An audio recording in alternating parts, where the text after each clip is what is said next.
Welcome to My Accent is No Accident podcast. I am your host, Maritza Perez. We are here today with a unique entrepreneur with the creativity to understand the human brain and to engineer the sound waves to stimulate it just the right way. I am talking about Morry Zelcovitch, the world's first and only brainwave entrainment engineer. He combines technical expertise with a deep understanding of human psychology to create innovative technologies. His dedication, work ethic, and relentless research make him a boundary pusher in the field. He is an effective communicator who can simplify complex concepts, making his technologies accessible. He's detail-oriented, analytical, creative, and a natural problem solver, continually discovering overlooked possibilities. Morry's unique blend of technical know-how, creativity, and commitment makes him a valuable asset in his field, helping individuals unlock their potential through brainwave entertainment technology. Morry, welcome to my show. Thank you for having me, Maritza. I can't tell you how honored I am to be here. The honor is mine. I am very honored to have you, and I am very excited for what we have to talk today. And as I ask every guest, Morry, tell me, what is your accent and why is not an accident? My accent is Canadian. Okay, I had to do that. I'm sorry. Okay, so my accent is literally, and I love how you put that, by the way. That is so unique and it's so meaningful to me. Thank you. My accent is the direct result of 40 years of depression. I spent the first 40 years of my life waking up every morning, standing on my bed, drawing my curtains, crossing my fingers, looking out the window, and hoping I would see mushroom clouds. I tried to end my life at least half a dozen times, but in reality, if I truly wanted to end my life, you'd think I would have succeeded. I didn't, obviously. I'm still here. That told me I don't really want to die. And when I figured out that I couldn't find a way to die, I had to find a way to live. I used to spend every day repeating a lovely affirmation, and I'm being very sarcastic here. But this affirmation read, "Life is a disease for which there is no cure but death." Oh, wow. No wonder I felt the way I felt, right? Yes. Yeah. So it started me on a research mission that lasted about 35 years or more, actually, studying anything I could study, trying anything I could try to feel better, to try to stop feeling things. Because I was trying so many different techniques and methodologies, and including drinking too much, smoking a lot of pot, trying harder drugs as well, and various other things, none of which worked, which just made my life worse. And one of the things is, though, that because I realized I couldn't end my life because I was too gutless to, or I wasn't supposed to, or whatever the reason was, I kept looking and looking and looking. I became quite a good researcher. Mm-hmm. And I went to something called the paper internet. Those of you who don't know what the paper internet is, you can look up online something called the library. This is before the internet. Everything was on paper. Paper's like this whitish color thing with typewriting on it. Just trying to help people who may not know. I don't mean things. So I just wanted people to know what paper is. At any rate, I studied things like neural dynamics, quantum physics. Yes, physics and quantum physics was a thing back then. Psychology, sociology, perception, anything that really had to do with why we see and how we see the world the way we see it. Because I realized that my problem was here, because I had so many negative thoughts floating around my head all the time. I heard thousands and thousands of voices in my head all the time. So if any of you have ever been at a sporting event or at a concert and it's intermission, and they're all talking. Everybody in the hall is, everybody in the stadium is talking all at the same time. That's what I heard at approximately that volume every waking minute of my life. And nothing seemed to help until one day I was sitting around a campfire. Everybody else had gone to bed. I rolled myself a really big joint, and because I had to be wasted, I couldn't sleep if I wasn't wasted. So I rolled myself a really big joint, and it was about midnight. And I looked at it and I go, okay, that's about half an hour. And it's smoking it myself because I'm the only person there. And then I figured, okay, after this, I'll be pretty wasted. I can go to sleep. When it was over, it was about 4 hours later. That was the first time in my life time passed quickly. And I got really scared because it had never happened before. And I got really excited again because it had never happened before. When I was depressed, I can't speak for other people, but in my case, at least, depression makes time crawl. And like a minute seemed like an hour. A day seemed like a month. I feel like I'm almost 1,000 years old because that's how slow time has passed for me through most of my life. When time passed that quickly, I started asking myself, what was happening? What's different that suddenly time passed quickly for the first time? And well, I was sitting alone, so I was quiet, but I've been quiet before. That didn't do anything. And then I thought, well, I'm sitting in front of a campfire, so maybe the flames had something to do with it. You know, they were like hypnotic or something. The problem with that was I was sitting most of the time with my head in my hands, so I wasn't really seeing the fire. But what I did notice was the wood was crackling. You know, wood, when it has little air pockets in it, it goes pop, pop, pop, pop, pop, pop. And it was crackling and popping. And I figured that must have been it. Because as soon as I made that connection, I started feeling weird again. And weird again is probably normal for most people, but for me it was right.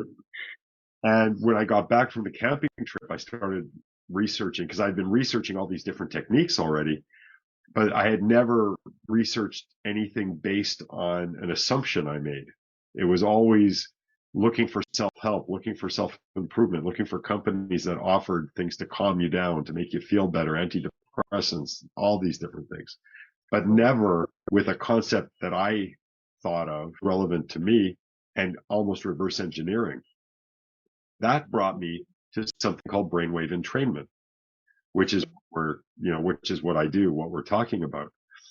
And I didn't invent it. I wish I could tell you I invented it, that I'm a genius and I'm brilliant and I invented brainwave.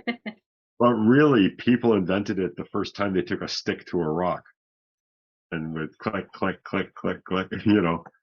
that was the first time. Music is a form of entrainment. You know, when you're bopping your head and tapping your feet mindlessly to a song, that's a form of entrainment because your body is reacting to the beat and it's moving to the beat mindlessly. It's not a conscious thing. You're just doing it. So I found this thing called brainwave entrainment. It seemed to, tick all the boxes. I got really excited because remember, I've been looking for the better part of 40 years to try to feel better and nothing helped. I finally come up with this. I didn't come up with it, but I found this thing that should have helped. All my research, all my ideas, all my concepts made perfect sense, except when I tried as many different varieties that I could find, it didn't help. So I got even more depressed. But then almost immediately I got, wait a minute. In nature, doesn't everything change? You can call it change, you can call it evolution, whatever you want. Yes. But everything changes. Even mountains change. You know, as breeze blows, when it rains, little microns of material dissipate and go away. I've gone hiking a bunch of times where I see in solid rock these little lines of where rainwater has run probably for hundreds of thousands of years and carved out a little area in the rocks. And I realized entrainment's never changed. Everybody is doing it basically the same way. There's no real difference. in what they're doing. And it's the same as it was when it was first found, many years ago. And I thought, well, I can't give up, because why did I have this thought? I must have had this thought for a reason. So I started changing it, and I reinvented it, kind of reinventing the wheel. And I created this sound file, this recording on a cassette tape. Again, look it up on explain what a cassette tape is. But I created these tones, these pulsed beats, these ba ba ba ba ba ba ba kind of sounds, with some background sounds that I also designed, in an attempt to make something effective for me.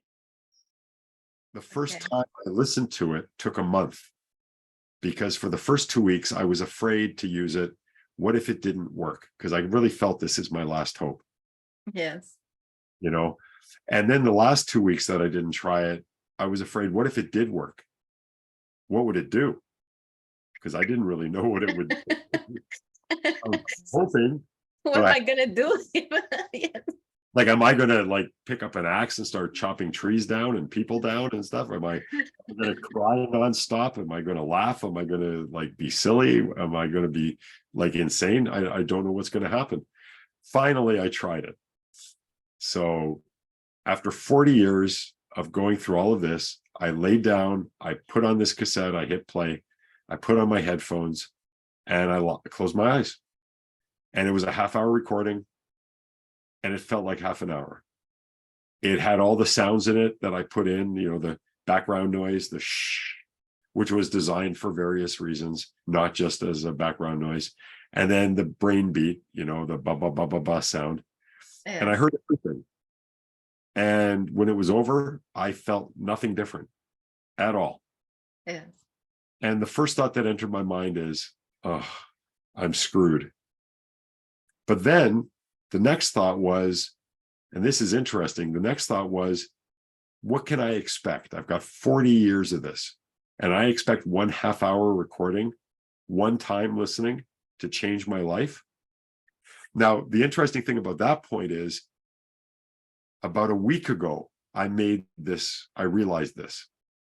Not when it happened, decades ago, Yes. but literally when I was telling this story to someone else, I realized that even having that positive thought after a perceived failure was a major change in my brain, because my go-to move is depression, woe is me, my life sucks. Yes. And yet, within a minute after it ending, I felt depressed and why didn't it work? But then I rationalized for myself, it's only one time listening. You've been going through this for 40 years. Don't be so hard on yourself. That in itself is an amazing jump forward.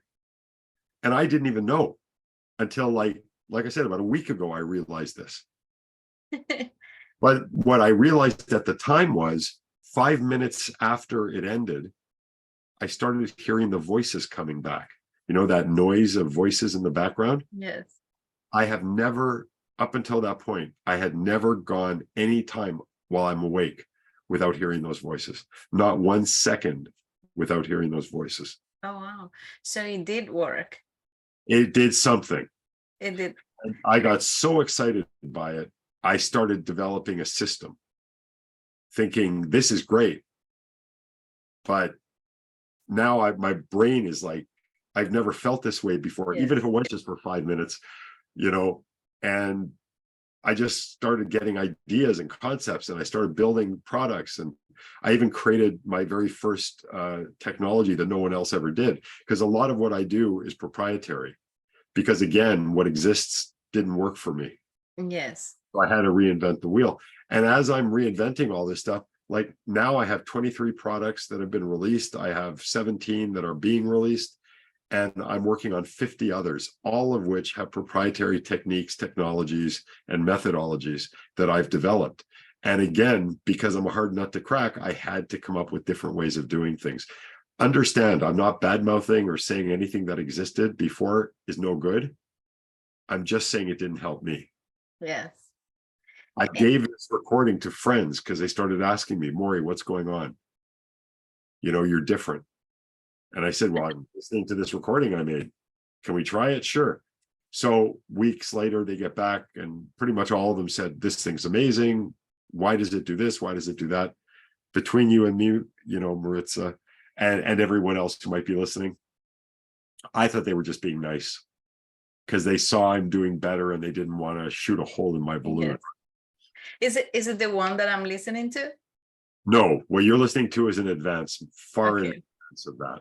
All right, because I heard the crackling. Yeah, there's you hear like ba ba ba ba ba ba ba, and but I didn't hear it in the beginning. But you heard the voices, right? It's the 3 voices I gave you. I have not. I just last night started to hear the ba ba ba ba ba ba. But what recording did you listen to? Listening to the that I know I call it white light, but it's not a white light. Alpha flight. Alpha flight. Yes. Alpha flight. Yeah. That's a brainwave entrainment only recording. So that has the background noise with the special frequencies to hyperactive to the brain. That's the sh sound. And then the ba ba ba is the brainwave entrainment sound that actually locks the neurons into frequencies that allows it to create specialized chemistry. And it's the chemistry that your brain produces that allows you to experience the world. So we're looking at computer screens right now. I'm looking at you on a computer screen. You're probably looking at people who are watching this podcast are probably looking at their computer screen or their phone screen as well. When you look at what's on the screen, you're seeing the result of zeros and ones. Yes. It's all zeros and ones. It all comes down on a quantum level to zeros and ones. But when you look away from your screen, when you look at your walls and your paintings and your pictures and your carpeting or floor or whatever, all of that is the result of chemistry. It's not zeros and ones. It's brain chemistry. And that brain chemistry is created by your thoughts. It's created by your environment, your experience, your stimulation. All these things influence your brain chemistry. Wow, this is beautiful.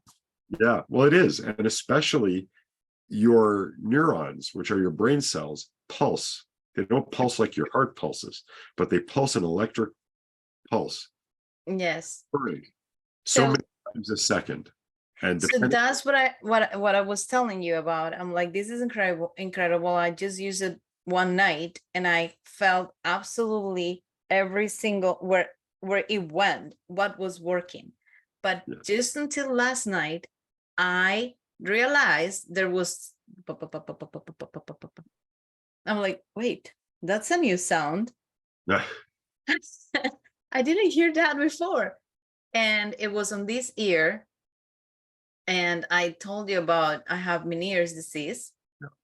And my ear started cracking. Yeah. Like popping, not cracking. It started popping, like it started opening up. And I'm like, this is amazing. This is amazing because so far, nothing cures the tinnitus. And that over fluid behind your ear, you want your ear to pop, and it started to pop, and it started doing the popping. So, and I'm doing here some testimony about and I told you I will use it for a couple of weeks and I'll tell you what I feel. Sure. And it is amazing.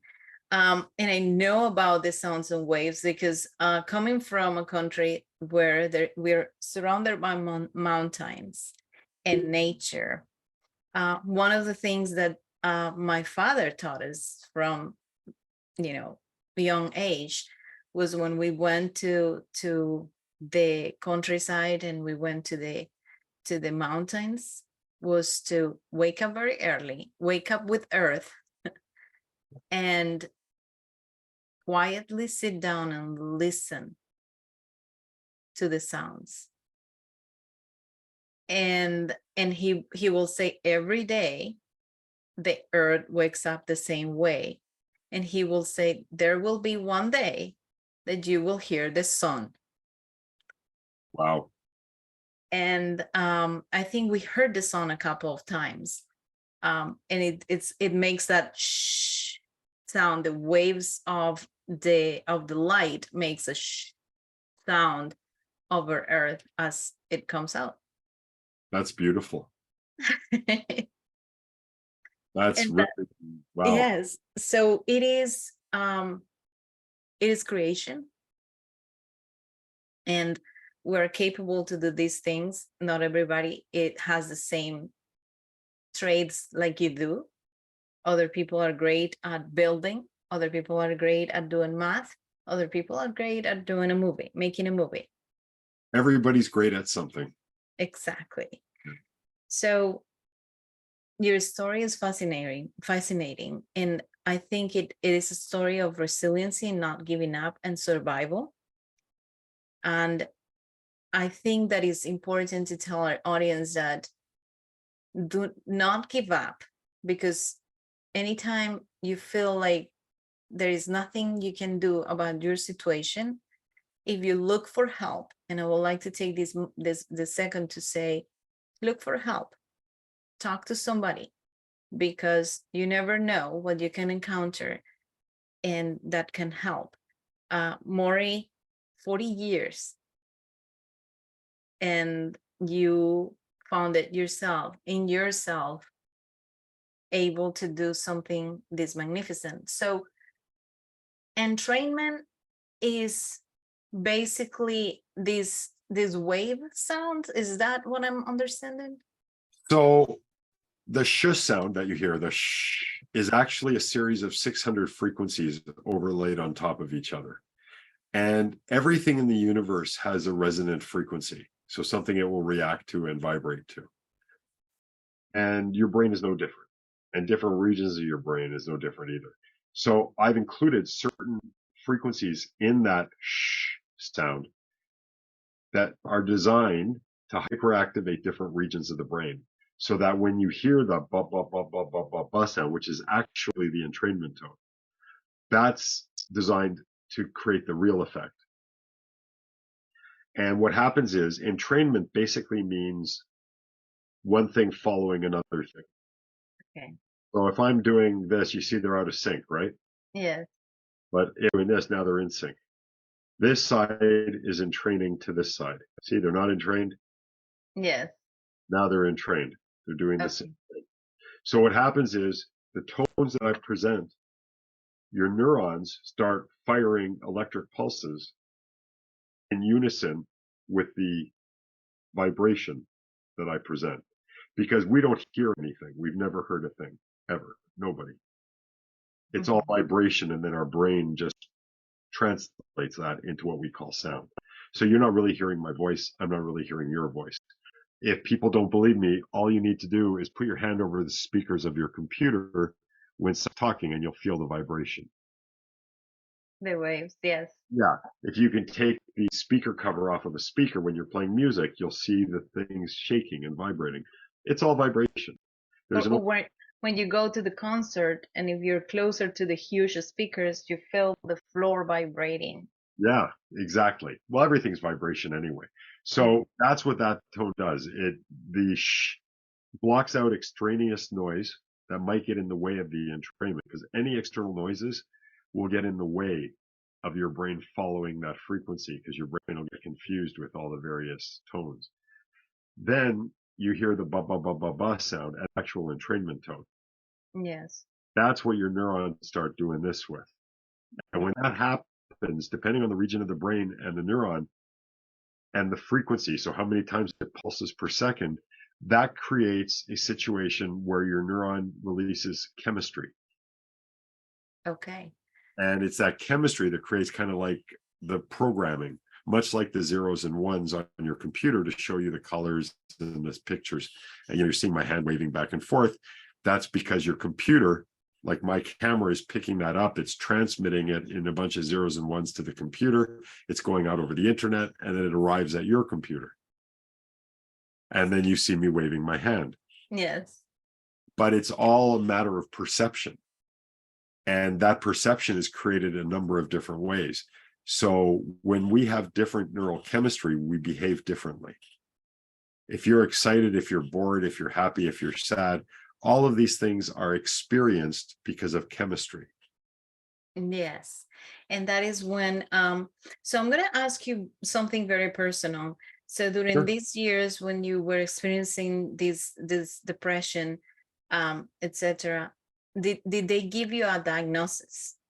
No. As a matter of fact, the doctors told me, because I saw a bunch first before I gave up on them.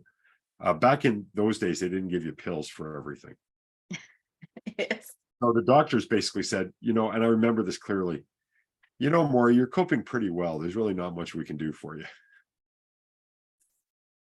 Okay. And did they tell you anything about the voices? No, they just said you're coping very well. Okay. You know, So I said, but I hear all these voices all the time, but this and that. And go, you're hyper. You're hyper. Play sports. That's what they said. They told my parents, get him into sports, get him playing baseball and hockey and football and soccer. Get him out there expending. He's got too much energy. That's what they thought. They thought I just had way too much energy and I needed an outlet for it. because on top of everything, you were very smart. No, I was dumb as a stone, dumb Okay. as a rock. When I graduated high school, my professor made me promise not to take any math courses. Because he said the only way I'll graduate you, because he didn't want me staying another year because they didn't like me, right? So, so he said, promise me you won't take a math course in university. And I promised him, and he graduated me. Excellent. So, no, but I was a terrible student, absolutely horrible student. And then on top of everything, you were also prone to accidents. That's an understatement. Yeah. I've been dislocated or cracked pretty much every bone in my body multiple times. I've broken my nose so many times. A lot of people ask me where I had it done. Now, why anyone thinks this is a good nose, I have no idea. But yeah, I've dislocated shoulders, knees, broke my kneecap, multiple fractures in ankles, dislocations everywhere, concussions, smashed out teeth. I could go on and on and on, but you'll notice, like when I talk about the depression, when I talk about all this, because I just noticed it now, which was interesting. You notice there's no attachment to it, right? There's no emotional attachment. I don't feel uncomfortable talking about it. That's in brainwave entrainment. That's my work has helped me to cope and deal with this stuff so that I can talk about it and not remember what it was like. Because that's the problem, right? Exactly. What it's like, I start reliving it and suffering it all over again. And then you kind of cry and things like these. When there is something like when I talk about my dad dying, I get very emotional when I talk about it. So, but yes, you kind of like attach to things, and then this is retraining the brain to keep the memory, but it's okay. Do you know that I tell my story, and now when I tell my story, I actually feel like I'm lying because I'm such a different person now. Don't get me wrong here. I don't think I'm anything great. I don't think I'm anything fantastic, but compared to where I was, wow. No, but I think how that bad I was then. Yeah, I think it's not, and I have to stand you corrected because you have a wonderful story of resiliency and not giving up and finding the way out and finding your solution and survival. So that story is a story that can help many people.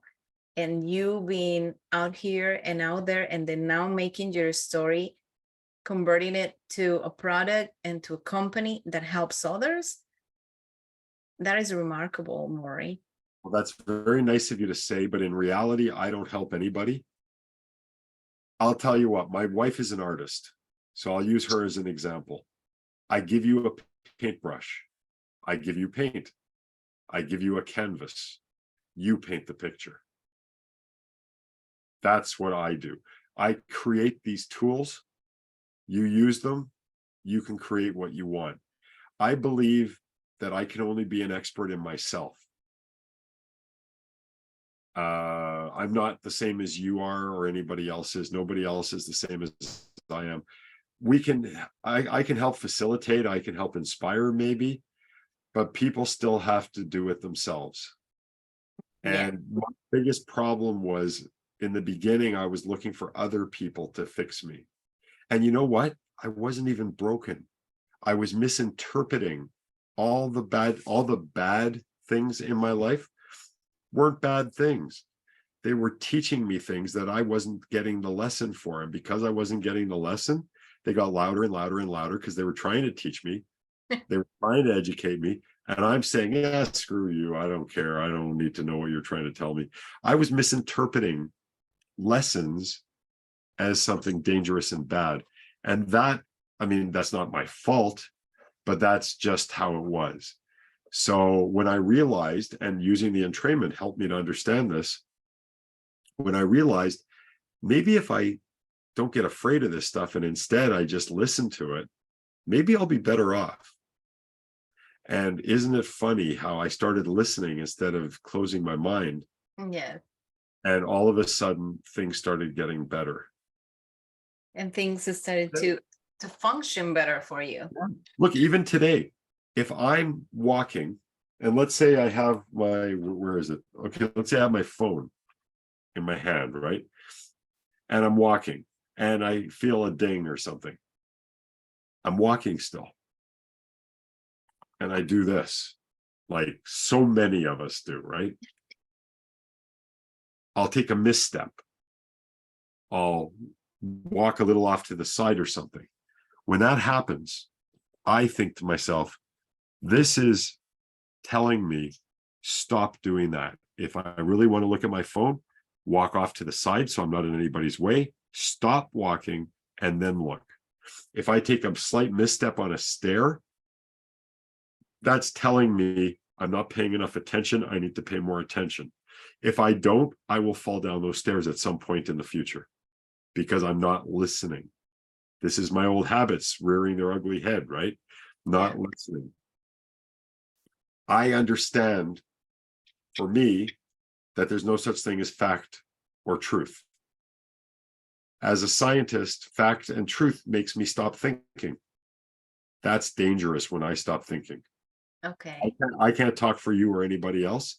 You're welcome to consider it for yourselves too, but I just don't believe in truth anymore. I don't believe in fact anymore because I don't believe we are designed as human beings to be hard drives.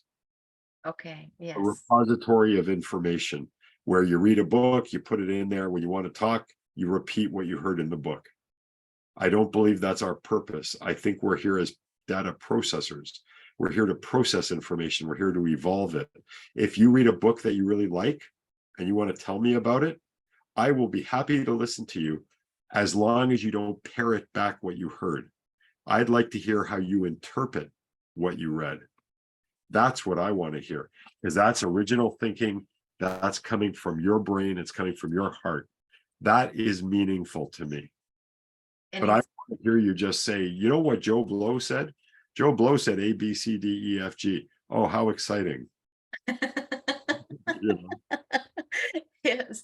And then, but after so many years of research, and then going back to when you did this to yourself, Yeah. how did it come to an idea to do it, to do more, and to do, That's a good for question. different things? That's a really good question. And I can't answer that because I don't think, I think it happened. It just happened. You know, when I first created my first system called Quantum Mind Power, it was completed, I think, in 2006 or 2007. And I started doing something called dual brainwave entrainment, where I entrain the left hemisphere of your brain to a separate frequency from the right. And no one had done that before in audio, like in audio systems. And it was pretty cool. And I still use that recording today. One of the coolest things about entrainment is it doesn't get old. There's not a best before date. You can use it 50 years, still does the same thing. But what happened was I met a guy online who liked my work and we ended up getting together and doing work together. So he marketed and I, created. Well, 3 years later, he said, time for another product. And I said, really? but everybody else just has like one or two. What do I have to do more for? And he said, no, we got to do more. People like your stuff, but it's already 3-4 years old. Now, keeping in mind that most people even today still don't know my work. So even 15-year-old product is brand new to them. But he said, can you come up with something new? And I said, sure. I had no idea what I was going to do. But because I said, sure, I committed myself, I came up with something new. Well, now, like I said, I have all these different products and 50 more in the offing, many of which have brand new techniques and technologies that have never been done before. One of the reasons I can do that, and it happened just because it just started flowing, almost as if I'm a channel and it's not even me doing it. I've got a big mouth in case you can't tell. Yeah, I know. Yeah, I have You're no very, problem very talking. humble. No, I have no problem talking. So maybe the universe or the powers that be said, this information needs to get out. He's got a big mouth. Match made in heaven. Right? Maybe those were the voices that you were hearing trying to tell you something. Yeah, maybe. It's entirely, you know what? The beautiful thing about not believing in fact or truth anymore is that I can accept anything as a current understanding. And it's beautiful because it could be anything, right? Anything at all is possible. Exactly. And you know what? This statement is beautiful because that brings me to a thought of diversity. And this is how we need to be diverse, not to think that my truth is the only truth, but everyone has different ways to think, react, and to be. And we just have to walk along with each other. We all have to do is accept each other and respect each other, and we are here to love. Yeah. So how important it is, and I know that you studied psychology. Yeah. You have done a lot of studies throughout the years, because you were looking for this answer. That's right. And as a person of faith, the way I interpret this is God was trying to show you the way to a purpose. It very much, or let me rewind. That could easily be what happened. I have no idea. I don't, but I'm And open to anything because I don't believe in one thing or another. So it could be anything, and my current understandings can be completely wrong for now. Maybe they're right. This whole thing with COVID is kind of interesting because it made the whole bubble concept very popular. We're all living in bubbles. Well, you know what? We always live in bubbles. We always have lived in bubbles. You interpret things differently than I interpret things. Words have different meanings for people. So you can say, I believe in God. I can say, I believe in God. And neither of us agree, even though we're using the same word. We think we believe in the same thing, but maybe your definition is different than my definition. So we're actually saying opposite things, but we're saying the same thing. The bottom line is we all live in our own universes and we interpret them our own little way because we have our own little brains and our own experiences and everything else. And that, like you said, is the beauty of diversity. Because you know what? If you were exactly like me, both of us would be very bored and yes, there will be no discovery and not way to say, oh wow, no wows in life. There will be no way to have discussions. Will be robots, like will be like a computer. actually don't insult computers. We'd be worse than computers. There's somewhere a computer is hearing this conversation and crying. Some artificial intelligence is weeping right now.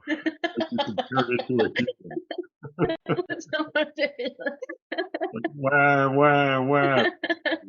Wah, wah. That's true.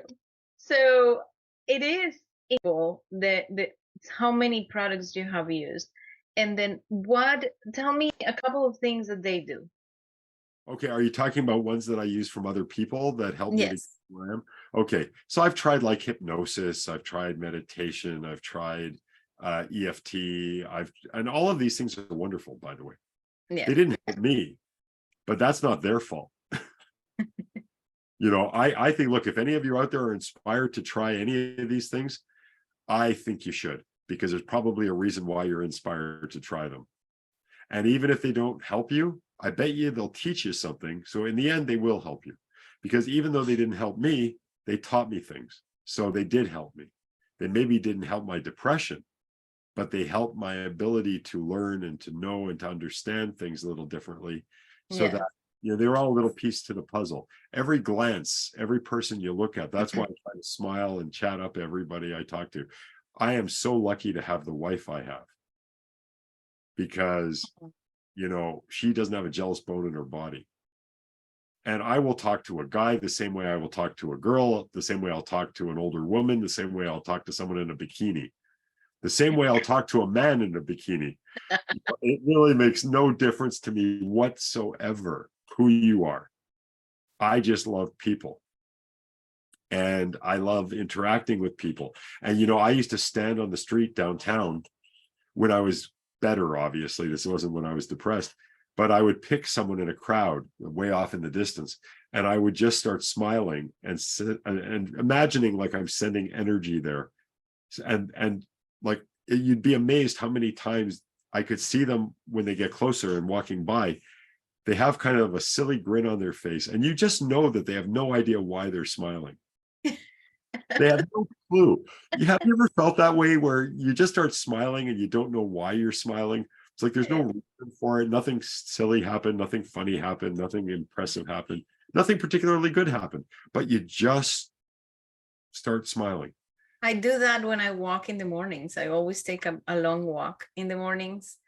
And I think it's like the breeze or whatever. And sometimes I'm like walking and I smile. And I'm like, oh. They're going to put me in one of those suits, right, with the sleeves that tie up in the back. But that's the point, right? I think that life is to be enjoyed, and the people who tell you can't be happy all the time, don't listen to them, because they have no idea what they're talking about. Honestly, happiness, like, look, happiness, when you're happy, doesn't it feel good? It is Right? great. And if you're sad or angry or mad, that doesn't feel good, right? No, it doesn't. Now, think about it from a logical evolutionary standpoint. Let's all be scientists for a second, okay? We're all scientists, and we're not just accepting things for how they are. Now we're actually asking questions. And I encourage everyone to always ask questions. But think about it this way. Why does happiness feel good? Why does anger and anxiety and everything else like these things feel bad? So let's just pick one. Why does sadness feel bad? Why does happiness feel good? Well, it kind of makes sense that if it feels good, it wants you to do more of it. And if it feels bad, it's like, I don't like how this feels. You don't want to do that. So you do other things until you feel happy. So it's actually what I call the red light on the dashboard of your life. It's there to tell you something is amiss if you're sad or angry or upset, and you need to change what you're doing and or thinking. If you're happy and feeling good, you're doing and or thinking the right things that let you know you're on the right track. Very simple. There's nothing like, you don't have to do a $4 million study to understand that feeling good is something nature gives you to let you know you're doing the right thing, and feeling bad is there to tell you it isn't. But the other thing is, feeling bad isn't a negative thing. Imagine you break your leg and it doesn't hurt. You may not go to a hospital. You may not get your leg set. You may end up walking like without being able to use your leg ever again, because it never heals properly, because it didn't hurt and you didn't go getting it taken care of. Now it hurts. Oh, it's terrible, the pain. Well, I've broken legs. I've dislocated legs. I broke my kneecap. I am relatively, I'm relatively aware of what pain might be.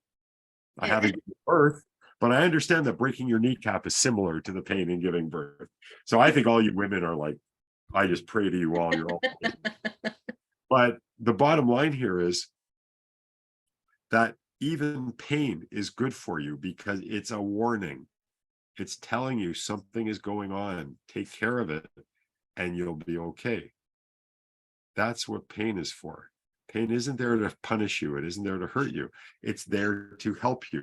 I'm as grateful for the pain as I am for the pleasure, Yeah. because I've had plenty of both. You And know? then I think that you're totally right. Every any kind of pain, whether it is like in the heart, like, and not like heart attack pain, but which whether it is like something that makes you go, oh my goodness, why, what is this happening, or physical pain, it's a sign to stop, look at what's happening, and evaluate and make the changes that you need to make. Right. So that makes pain something to be grateful for, doesn't it? Yes, I Yeah. think pain was a sign for that, for us to realize that something is wrong. Yeah, And it's evolution. It's designed to help you. It's not designed to hurt you. But that was my problem through most of my life. I misinterpreted resistance. I misinterpreted pain. I misinterpreted everything. And until I started reinterpreting and reimagining things, that's when things got better. When I stopped fighting the universe and instead said, you know what? I'm tired. I'm not going to fight you anymore. What do you want to teach me? I'll listen. I'm tired of fighting and a stupid fight for what I don't even know why I'm fighting. I just am. I have to be right. Happy isn't important. Just to be right is important. it You is know, important. well, done with And it. that is, that is beautiful too, because if we instead of fight all the time with each other, we stop and say, okay, let's listen what you have to say.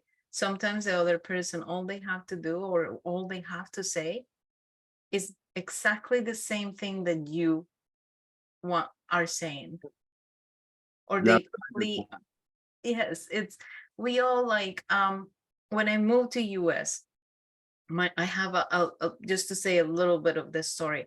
I moved to the US and my family didn't speak well Spanish. I mean English. We only spoke Spanish, and then, but I thought I knew English, but I moved to Alabama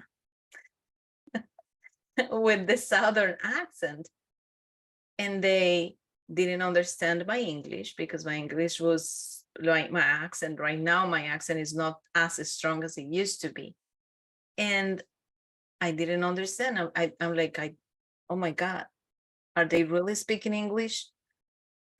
So many years later, I realized that both the South Americans and the North Americans, all we wanted was the same thing: to understand each other, to communicate, and create a relationship,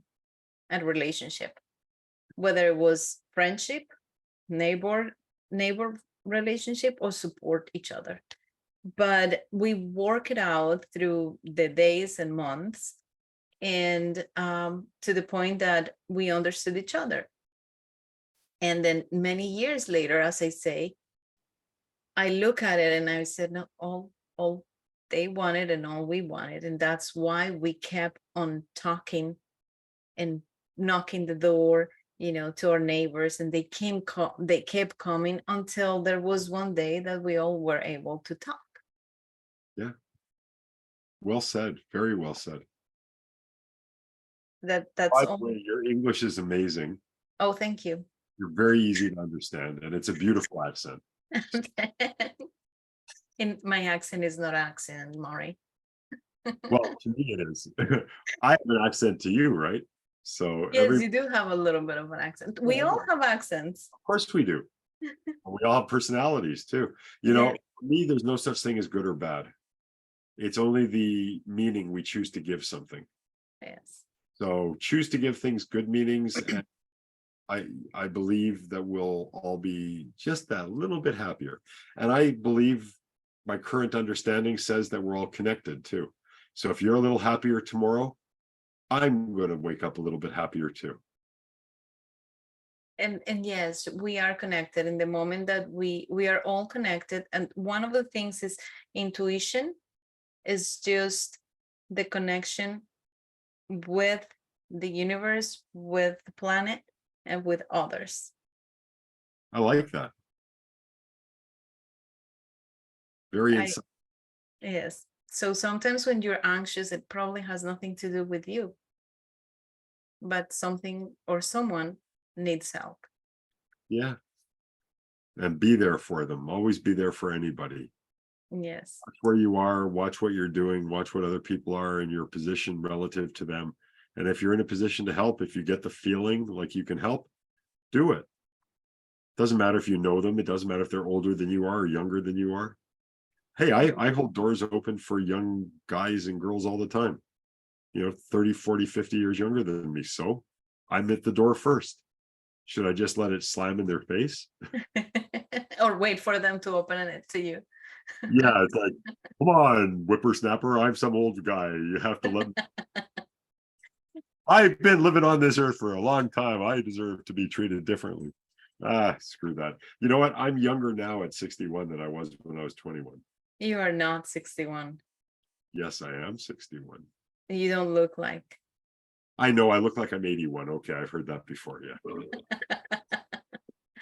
So, Morry, we're getting to the end of our interview. Do you want to add something else and to tell our audience how they can contact you?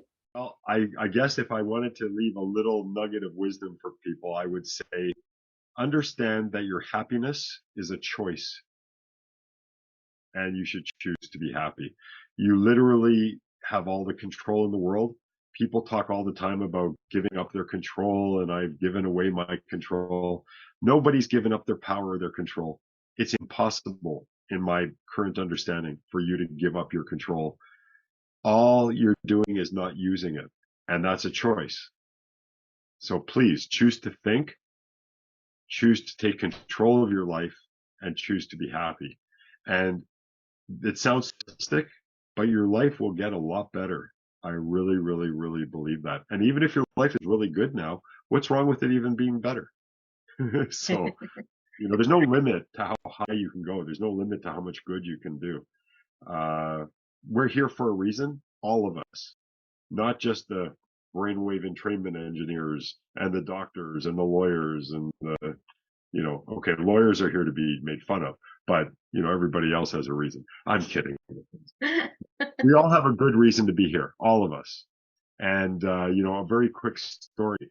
If aliens came to this planet right now and took away every neurosurgeon off the planet, a lot of people would suffer and a lot of people would die. There's no question about it. If the same aliens came and instead of taking neurosurgeons, they took all the people who clean. So the people who collect our garbage, the people who process it, the people who do this. In a matter of months, the population of the earth would be decimated. So don't make the mistake of thinking that someone who makes more money has more value. That's just something screwy our society is going to work out one of these days, I believe.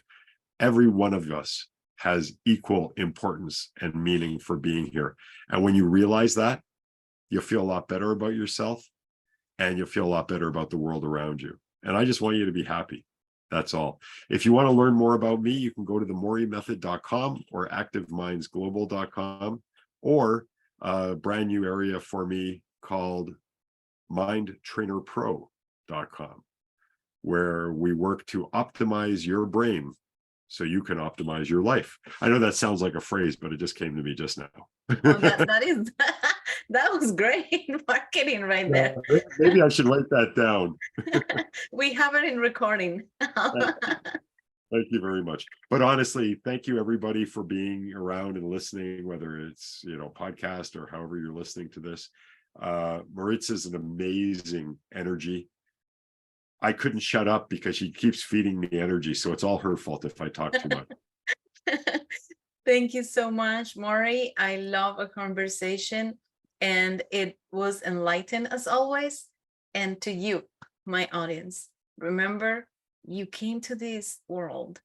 You are here because you were loved. No matter the circumstances that you got here, you're loved. You're here for loving others. To love one another is our purpose. See you. Bye. Hi, it's Maritza here. If you like this episode of My Accent is No Accident podcast and would like to listen more like this, subscribe wherever you're listening to it or watching it. Leave us a nice review and share with your friends, family, and network. Thanks for listening.